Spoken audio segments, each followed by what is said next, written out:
देखने को मिली है उससे अभ्यर्थी नाखुश दिखाई दिए। रेलवे प्लेटफॉर्म हो या फिर खुली सड़क, भर्ती के लिए आए नौजवान युवक बदइंतजामी के चलते जहां जगह मिल रही है वहीं रात गुजारते हुए नजर आए। सेना की भर्ती आने वाले 1 हफ्ते तक चलेगी और मुजफ्फरनगर के जिला प्रशासन की माने तो यह भर्ती 7 जिलों के लिए आयोजित की गई है।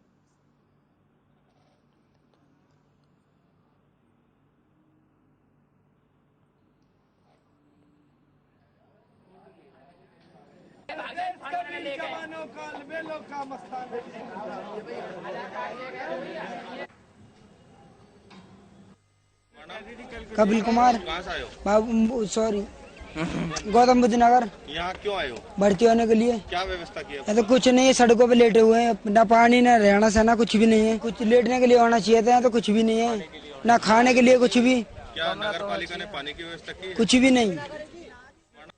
मैं भर्ती मारने के लिए आया हूँ, ग्रेटर नोएडा से आया हूँ, मुजफ्फरनगर में। 1600 मीटर की दौड़ है, 5 मिनट 20 सेकंड में मारनी है। सिलेक्शन नहीं हुआ, काफी ज्यादा बच्चे थे इसलिए सिलेक्शन नहीं हो पाया है। भर्ती होने के लिए क्या व्यवस्था की है? यहाँ कोई व्यवस्था नहीं की गई है। पानी नहीं है, खाना नहीं है, रहना नहीं है, लौटना नहीं है, सड़कों पर लौट रही है सब। सबके लिए बहुत ही मुसीबत पैदा हो चुकी है। यहाँ पर मोदी सरकार क्या कर रही है, ये हम लोगों के लिए, हमको बहुत ही उम्मीदें थी कि हमारे लिए अच्छी व्यवस्था होगी, लेकिन यहाँ कुछ नहीं है। मोदी, ये अच्छे दिन नहीं है, ये तो बहुत बुरे दिन है भर्ती होने के लिए। और हापुड़ के पलखुआ में एक बार फिर जहरीली शराब पीने से 2 लोगों की मौत हो गई। जहरीली शराब की बिक्री सरेआम हो रही है, लेकिन जहरीली शराब बेचने वालों पर अधिकारी कोई कार्रवाई नहीं करते। सीधे तौर पर पुलिस और आबकारी विभाग के अधिकारी की मिलीभगत ये मानी जा रही है कि जहरीली शराब का गोरख धंधा उनकी निगरानी में चल रहा है। इस मामले पर खुलासा तब हुआ जब 2 लोगों ने रेलवे फाटक के पास जहरीली शराब पी और जिसके कारण उनकी मौत हो गई।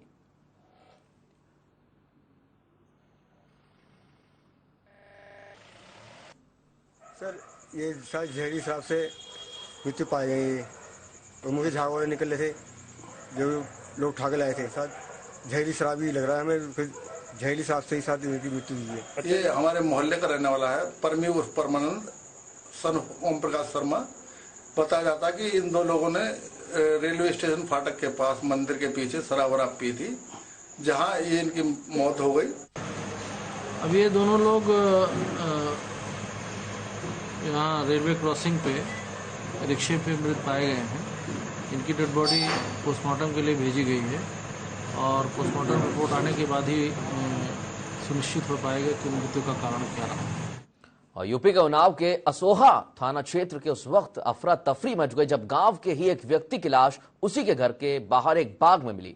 बाग में लाश मिलने से पूरे गांव में हड़कंप मच गया। शव की शिनाख्त में पता चला कि यह लाश गांव के ही एक व्यक्ति रूपचंद्र की है। लाश को गांव के ही एक व्यक्ति ने बाग में पड़ा हुआ देखा तो उसने तुरंत उसके घर वालों को खबर करने की सोची, लेकिन रूपचंद के घर का मंजर भी कुछ हैरान कर देने वाला था। आपको बता दें कि साधना अधमरी हालत में मिली। गांव के लोगों ने तुरंत पुलिस को सूचना दी और मौके पर पहुंची पुलिस ने रूपचंद के शव को पोस्टमार्टम के लिए भिजवा दिया है और साधना को तुरंत अस्पताल में भर्ती कराया जहां उसकी हालत नाजुक बनी हुई है। वहीं पुलिस अभी हत्या के कारणों का पता नहीं लगा पाई है और पुलिस इसके खिलाफ जांच में जुट गई है।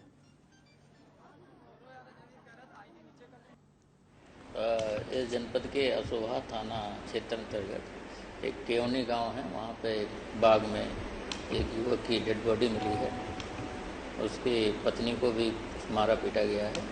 इसमें अभियोग पंजीकृत कर दिया गया है और कार्रवाई की जा रही है।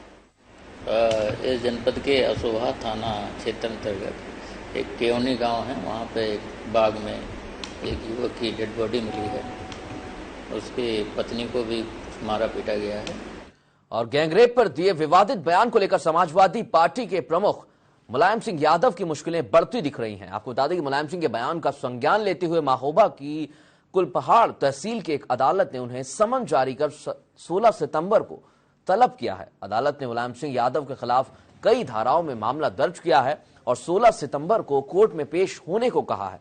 आपको बता दें कि 18 अगस्त को लखनऊ में एक कार्यक्रम में मुलायम सिंह यादव ने कहा था कि कई बार बलात्कार एक आदमी करता है और उसमें 4 लोगों को नामजद कर दिया जाता है। ऐसा बदले की भावना से किया जाता है। साथ ही उन्होंने कहा था कि ऐसे उदाहरण भी हैं जिसमें निर्दोषों को फंसा दिया गया है।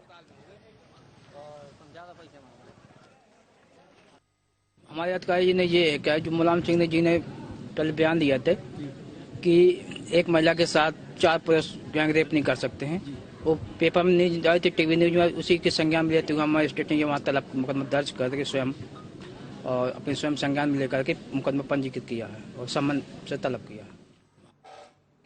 और नोएडा में कानून व्यवस्था एक बार फिर उस पर सवालिया निशान खड़ा हुआ है। दरअसल नोएडा के सेक्टर 26 स्थित गेस्ट हाउस में आकर रुकी एक मुंबई की नामी मॉडल के साथ रेप का मामला सामने आया है। पीड़िता के मुताबिक आरोपी जबरन गेस्ट हाउस में घुसा था और उसे नशीला इंजेक्शन लगाकर मॉडल के साथ अप्राकृतिक दुष्कर्म किया और फरार हो गया। पीड़ित मॉडल का रियलिटी शो बिग बॉस के साथ साथ कई सीरियल और विज्ञापनों में वो काम कर चुकी है और नोएडा में अपने किसी पर्सनल काम से आई थी। वहीं पुलिस ने मामला दर्ज कर आरोपी के खिलाफ तलाश शुरू कर दी है।